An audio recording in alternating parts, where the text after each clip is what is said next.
Meus irmãos, minhas irmãs, saudações em Cristo Jesus. Eu quero falar-lhes nesse instante sobre o tema santidade profissional.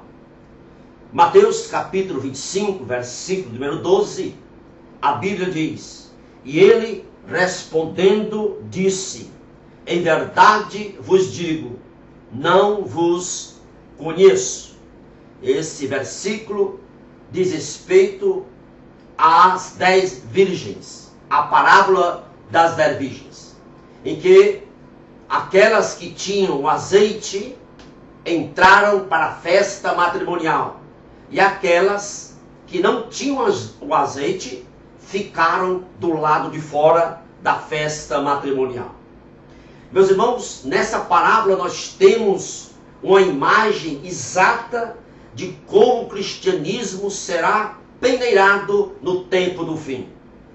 O cristianismo destituído de luz, o cristianismo destituído do azeite, nada vale. E meus irmãos, qual é então o cristianismo destituído de luz, destituído de azeite? É aquele cristianismo da ganância, onde só se prega meios de ficar rico, meios de sucessos, meios de prosperidades materiais. Meus irmãos, o cristianismo sem azeite, cristianismo sem luz, é aquele cristianismo que banaliza a santidade, banaliza a intimidade com Deus.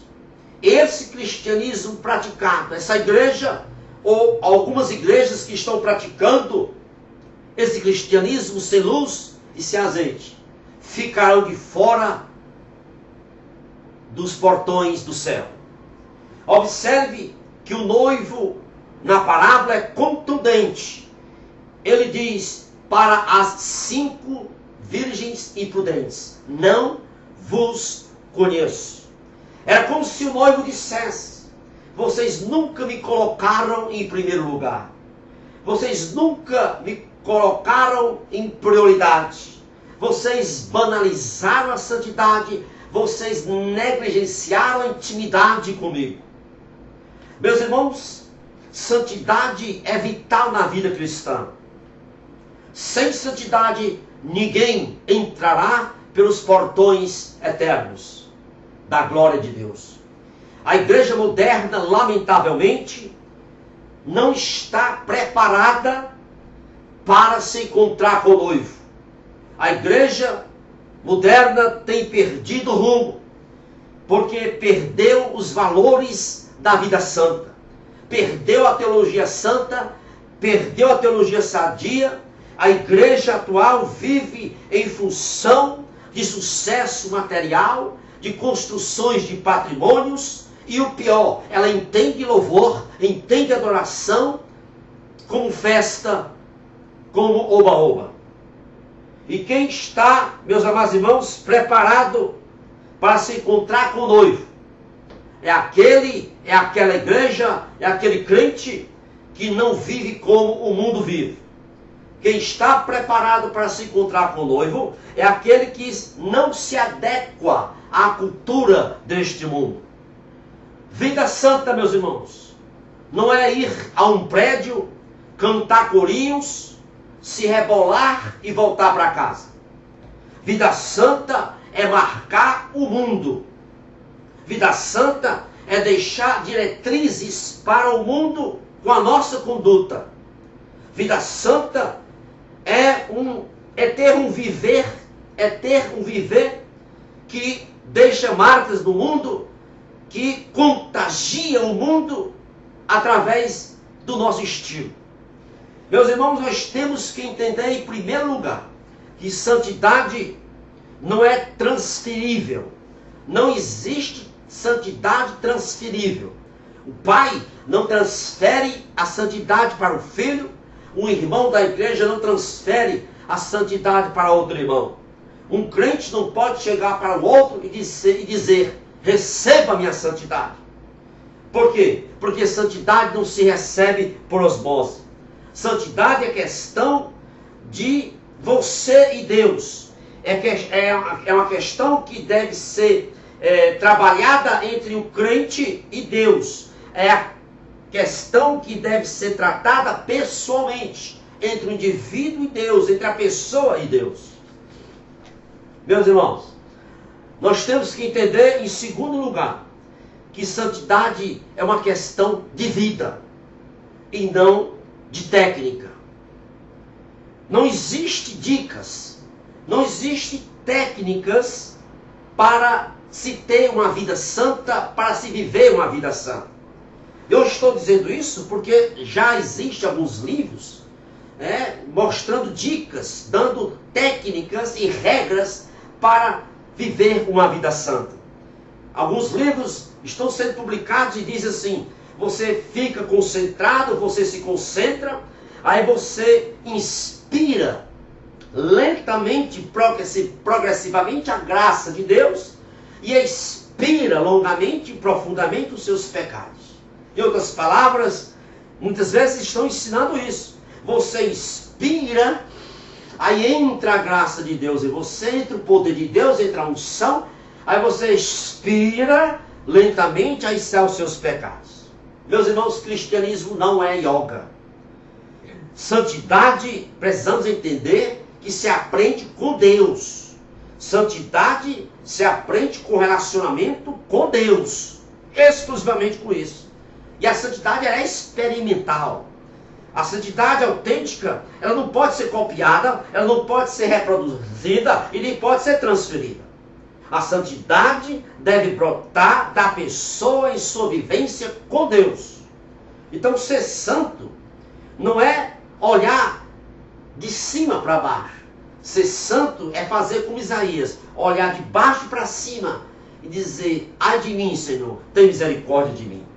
Santidade não é sinônimo de pedantismo. Em terceiro lugar, santidade não é sinônimo de pedantismo espiritual. Ninguém que é santo se julga superior ao outro. Santidade não é julgar-se um crente superior, grandão. Não. A santidade não comunga com a síndrome de Simão o Mágico. Em Atos, a Bíblia diz que esse cidadão, Simão o Mágico, presumia-se grande personagem. Então não se comunga santidade com orgulho, com vaidade, com prepotência, com pedantismo. O verdadeiro santo, a verdadeira santa, não tem necessidade de reconhecimento. O verdadeiro santo não aspira liderança, não aspira galgar cargos eclesiásticos. O verdadeiro santo, ele sabe que ser grande é ser pequeno. O verdadeiro santo, ele não luta por poder de mando. Ele não luta por poder de mando. O verdadeiro santo sabe que liderar é simplesmente servir. Portanto, a santidade, ela não almeja o cetro. A santidade, ela usa a toalha e enxuga os pés do seu irmão. Meus amados irmãos, Paulo falando em 1 Coríntios capítulo 11, versículo 1, ele diz o seguinte: sede meus imitadores, como também eu sou de Cristo. Portanto, santidade é um chamado a imitar a Cristo, é ser semelhante a Cristo. Imitadores é um substantivo que vem do verbo grego mimetai, daí a palavra mimetismo, quer dizer, tomar a situação do ambiente. Quer dizer, mimetismo significa assumir o ambiente. Então Paulo, ele queria mimetizar a Cristo, ou seja, ele queria ter o caráter de Cristo, assumir o caráter de Cristo. Isso é que é santidade. Há pessoas que pensam que santidade é fazer uma série de atitudes, como por exemplo, orar, ler a Bíblia, cantar na igreja, ouvir músicas evangélicas, participar de obras sociais. Essas coisas são boas, são até salutar essas coisas e deve ser cultivada. Mas essas coisas não são a essência da santidade. As pessoas podem fazer tudo isso e não estar preparada para se encontrar com o noivo. Sabe por quê? Porque santidade não pode ser restringida a momentos. Santidade não se mensura por momentos. Santidade dentro da igreja, divorciada da vida diária, da vida cotidiana, é hipocrisia. Então, santidade não são atitudes, não são atividades. Santidade, antes de tudo, é estilo de vida. Atitudes, atividades, não são termômetros da santidade. O santo de Deus, a santa de Deus, faz atividades. Ela faz atitudes, mas ela faz atitudes motivadas pelo relacionamento, pela intimidade que tem com Deus. Então, ninguém pode dizer, não, eu vou ser santo, eu vou cultivar a santidade para receber bênção de Deus. Já vi alguém dizer isso. Irmão, seja santo que você receberá a bênção. Isso é uma motivação errada. Nós devemos ser santo porque devemos ir para o céu e não porque vai receber bênçãos materiais, por exemplo. Então, é preciso entender que nós devemos ter uma visão correta de santidade. Santidade é ver-se como servo e buscar sempre glorificar a Deus. Deus, irmãos, escute bem, não existe para nos tornar felizes. Não, nós existimos para glorificá-lo, adorá-lo. Então a verdadeira postura da santidade é mais Deus e menos eu. Mais Deus e menos eu. Mais Deus e menos eu. Nós devemos ter cuidado com a chamada santidade profissional, que eu chamo de santidade profissional. Nós precisamos compreender corretamente a onipresença de Deus. Se nós compreendermos corretamente a onipresença de Deus, toda a terra se tornaria um templo. Se compreendermos corretamente a onipresença de Deus, seremos santos em toda parte. Seremos santos no lar, seremos santos no trabalho, dentro do ônibus, no restaurante, dirigindo o nosso automóvel no trânsito. Então, é preciso entender que santidade não se manifesta só no culto. A santidade verdadeira não se manifesta só no culto, não se manifesta quando se veste uma indumentária para se cantar no coral. Santidade não é momentânea naquele instante do culto em que você está cantando ou ofertando. Não se mede santidade por aí. Santidade é estilo de vida. Santidade verdadeira é uma atitude diante do sagrado, diante do divino. Se entendermos santidade tendo consciência da presença de Deus, nós não teremos uma santidade profissional. Porque nós seremos santos em qualquer canto. Quem pode se esquecer de Abraão?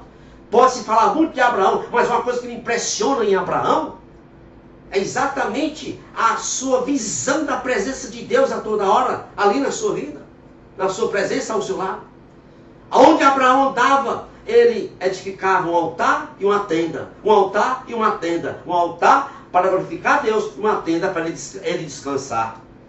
Meus amados irmãos e minhas irmãs, é importante que o autor de Hebreus, ao iniciar sua fala a respeito de Abraão, ele diz, quando chamado, obedeceu. Então uma vida santa é uma vida de obediência ao Senhor. Infelizmente, lamentavelmente, muitos procuram santidade através de êxtases, através de experiências sensoriais, através de práticas litúrgicas. Mas a verdadeira santidade é obediência a Deus, é dar prioridade a Deus, é deixar Deus ser o primeiro na nossa vida.